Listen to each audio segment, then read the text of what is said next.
System ముందుకు ఎక్కువసేపు కూర్చునేటువంటి software ఇంజనీర్లు కానివ్వండి, ఇప్పుడు అన్ని జాబ్స్లో కూడా ఎక్కువసేపు సిస్టమ్ ముందు కూర్చోవడం జరుగుతుంది. ఎక్కువసేపు సిస్టమ్ ముందు కూర్చుంటే మీ నడుముకి ఏమన్నా ఇబ్బందులు ఉంటాయనే దాని గురించి తెలుసుకుందాం. సిస్టమ్ ముందు మనం కూర్చున్నప్పుడు మనం 3-4 జాగ్రత్తలు ఖచ్చితంగా పాటించాలి.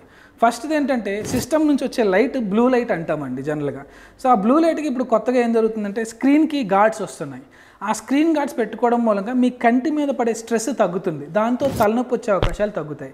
రెండోది ఏంటంటే సిస్టమ్ ముందు ఎప్పుడు కూర్చున్నా మనం సిస్టమ్ అనేది మన తల లెవెల్కి పెట్టుకోవాలి. అంటే మన కళ్ళు స్ట్రైట్ లెవెల్లో చూస్తూ ఉండాలి. అంతేగాని సిస్టమ్ని కింద పెట్టుకొని మెడ వంచి సిస్టమ్ని చూడడం చేయకూడదు. అంటే మనం ఒకసారి పనిలో పడినాక 2-3 గంటల పాటు సిస్టమ్ని అలాగే చూస్తూ ఉంటాం. ఎప్పుడైతే మీరు తల కిందకి పెట్టి సిస్టమ్ని చూస్తున్నారో మీ మెడ కానివ్వండి, మీ తల కండరాలు కానీ ఇవన్నీ పట్టేసి నొప్పులు వచ్చే అవకాశాలు ఎక్కువ ఉంటాయి. సిస్టమ్ని మంచిగా మీ కళ్ళ హైట్ వరకు పెట్టుకోవాలి. మీ నడుముని స్ట్రైట్గా ఉంచుకునేలాంటి చైర్ చూసుకోవాలి. దీన్ని ఎర్గోనామిక్ చైర్స్ అంటాము. సాధ్యమైనంత వరకు మన నడుముని స్ట్రైట్ పొజిషన్లో పెట్టుకొని లంబార్ సపోర్ట్ అంటారండి. ఇంకోటి ఏంటంటే మనం ఎక్కువసేపు కూర్చుంటాం కాబట్టి మన లంబార్ అంటే మన వెన్నుపూస ఎక్కడైతే ఇక్కడ నడుము దగ్గర ఎక్కడ ఎలా ఉంటుందంటే లోపల కొంచెం ఉంటుందన్నమాట.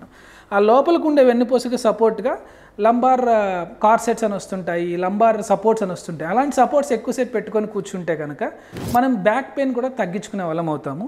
రెండోది height level of the system adjust చేసుకోవడం మూలంగా మెడనొప్పి తగ్గించుకునే వాళ్ళం అవుతాము. మూడోది ఏంటంటే స్క్రీనింగ్.